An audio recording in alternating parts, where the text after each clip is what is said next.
Good morning दोस्तों। जैसा कि मैंने आपको बताया था कि मैं अगला वीडियो आपको क्वेश्चन नंबर 4 के 3 नंबर क्वेश्चन से शुरू करूँगा। ओके, तो अब हम क्वेश्चन नंबर 4 के क्वेश्चन नंबर 3 को करते हैं। देखिए, जैसे मैंने क्या बोला कि ये किस रूप में लिखा हुआ है, ये आपको रोस्टर रूप में लिखा हुआ है और समुच्चय निर्माण रूप में इसको लिखना है। तो कैसे लिखेंगे? जैसे आपने इसको किया 2 यानी 2 के पावर 1, 2 के पावर 2, 2 के पावर 3, उसी प्रकार ये क्या है 5 के पावर 1, 5 के पावर 2, 5 के पावर 3। तो इसको क्या लिखेंगे? x कोलन x बराबर क्या 5 के पावर n और 1 जो है n 1 से बड़ा और बराबर रहेगा। और ये वाला सही था, ये गलत था। क्यों? क्योंकि 0 से बड़ा 1.2 भी हो सकता है, जो यहाँ पे पॉसिबल नहीं है, इसलिए ये सही है। तो 1 हो सकता है और उसके बाद कितना हो सकता है 5 के पावर 4, यानी कि n कितना हो जाएगा, बड़ा और बराबर हो जाएगा 4। ओके, अब ये क्या है 2, 4, 6 डॉट डॉट डॉट इन्फिनेटिव तक। तो यानी कि क्या है, प्राकृत संख्या है ये, लेकिन क्या है सम प्राकृत संख्या। तो x कोलन x बराबर सम प्राकृत संख्याओं, चूँकि डॉट डॉट है, संख्याओं का समूह। ओके, अब उसी तरह ये क्या है 1, 4, 3 और 10। तो 1, 4, 3 और 10 है, तो इसमें क्या हो जाएगा, आपको क्या लिखोगे x कोलन x क्या है 1, 4, 3 यानी कि 1 का होल स्क्वायर 1, 2 का होल स्क्वायर 4, 3 का होल स्क्वायर 3, 4 का 16, ऐसे करते करते 100 तक है। तो क्या लिखोगे x बराबर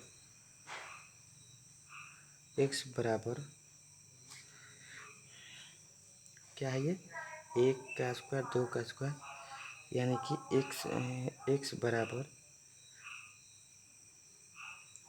क्या है 1 से ना 1 से रहने दीजिए, प्राकृत संख्याओं का वर्ग, प्राकृत संख्याओं का वर्ग है। और यहाँ पे जहाँ लिखेंगे, यहाँ पे लिख देता हूँ ताकि यहाँ लिख देता हूँ। चलिए दूसरा पेज पे इसको नोट कर लीजिएगा इसी में। तो क्या हो जाएगा आपका x वर्ग, जहाँ क्या है 1 greater than equal to n, n प्राकृत संख्याओं के वर्गों का योग, ये n है, n प्राकृत संख्याओं के वर्गों का योग। और जहाँ n क्या हो जाएगा, n जो है 1 से बड़ा और 10 से बड़ा और बराबर। ओके, समझ में आया? नहीं आया? मुझे पता है नहीं आया, क्योंकि थोड़ा सा ये देखिए 1, 4, 9 और 10, 1 का होल स्क्वायर 1, 2 का होल स्क्वायर 2, 4, 3 का होल स्क्वायर 9, इसी प्रकार 4 का होल स्क्वायर। तो यानी कि n प्राकृत संख्याओं का वर्ग है, लेकिन n प्राकृत संख्या, लेकिन ये 100 इंड हो जाता है। तो 10 का अगर हम वर्ग करेंगे तो 100 हो जाएगा, यानी कि यहीं तक इंड कर देना है। प्राकृत संख्या का वर्ग है, लेकिन 100 तक ही जाना है, 100 से ज़्यादा हुआ तो नहीं। अब देखिए ये अब 5 नंबर क्वेश्चन, निम्नलिखित समुच्चय के सभी अवयव सदस्यों को सूचीबद्ध कीजिए। मैंने सूचीबद्ध वहीं सेम रोस्टर हो सूचीबद्ध कीजिए। x:x एक विषम प्राकृत संख्या है। विषम प्राकृत संख्या क्या हो जाएगा? 1 3 5 7 डॉट डॉट डॉट इन्फिनिट।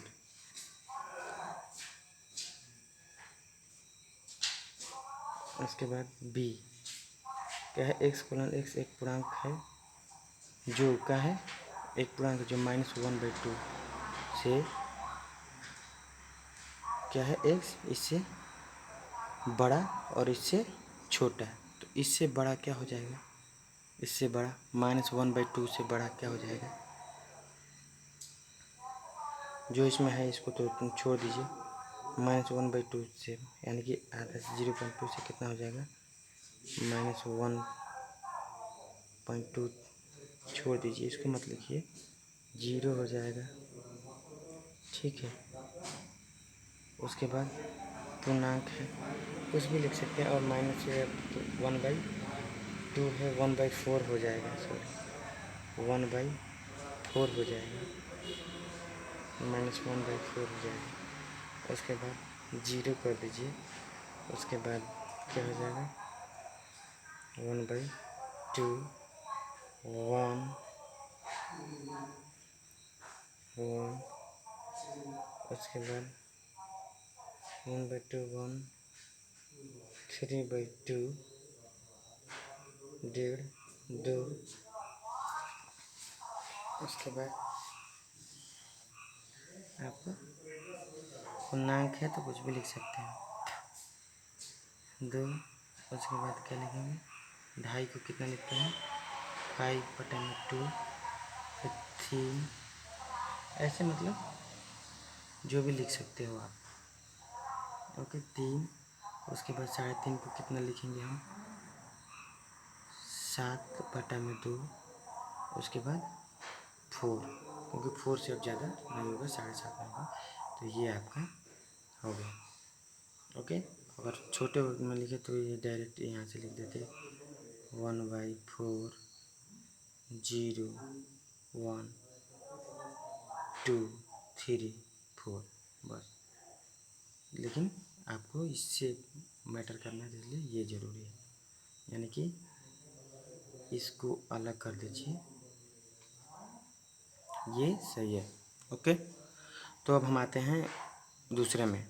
दूसरे में क्या है? x:x एक पूर्णांक x² greater than x² greater than equal to 4।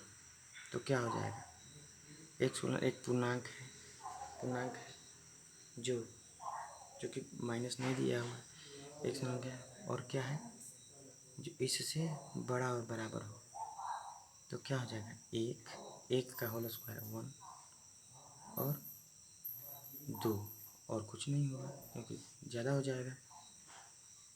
अगर हम 3 लेंगे तो 3 का वर्ग 9 हो जाएगा, जो कि नहीं है। अब क्या है?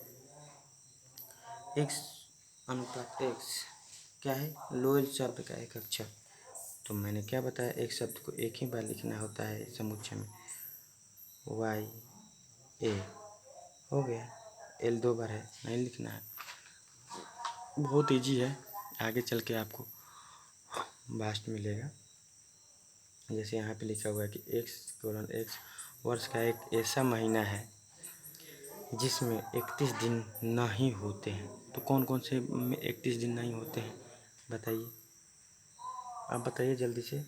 फरवरी, F लिख देता हूँ फरवरी के लिए, बस फरवरी।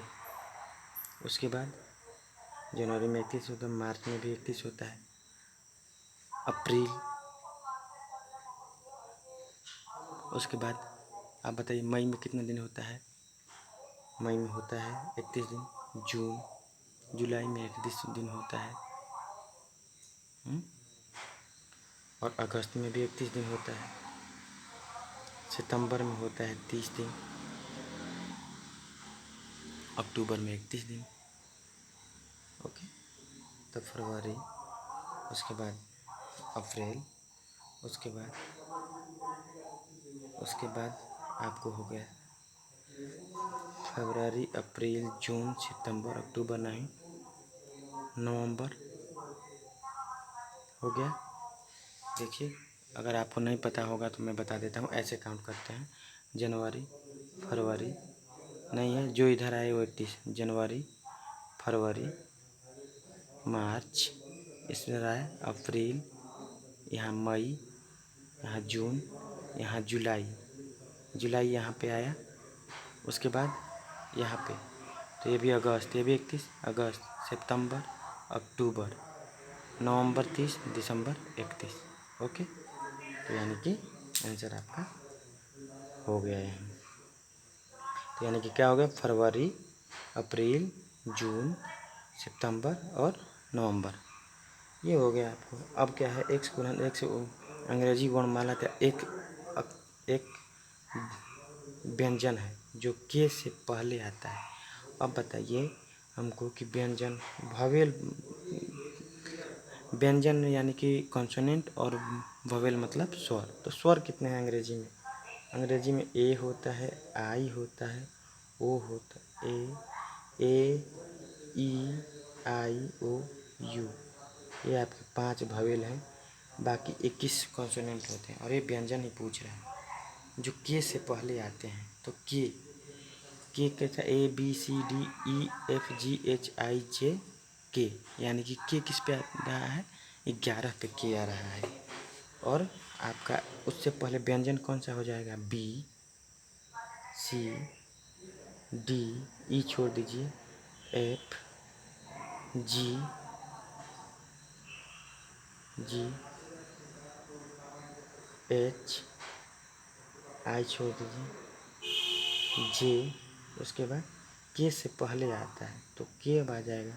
तो यही आंसर आपका हो जाएगा, ये वाला नहीं, ये तो मैंने आपको बताया कि स्वर इतने होते हैं। व्यंजन पूछा है तो आपका ये हो जाएगा आंसर, ये के से पहले आ रहा है। अब यहाँ पे आपको मिलान करना है बस, उसके बाद आपका ये प्रश्नवाली ख़त्म हो जाएगा।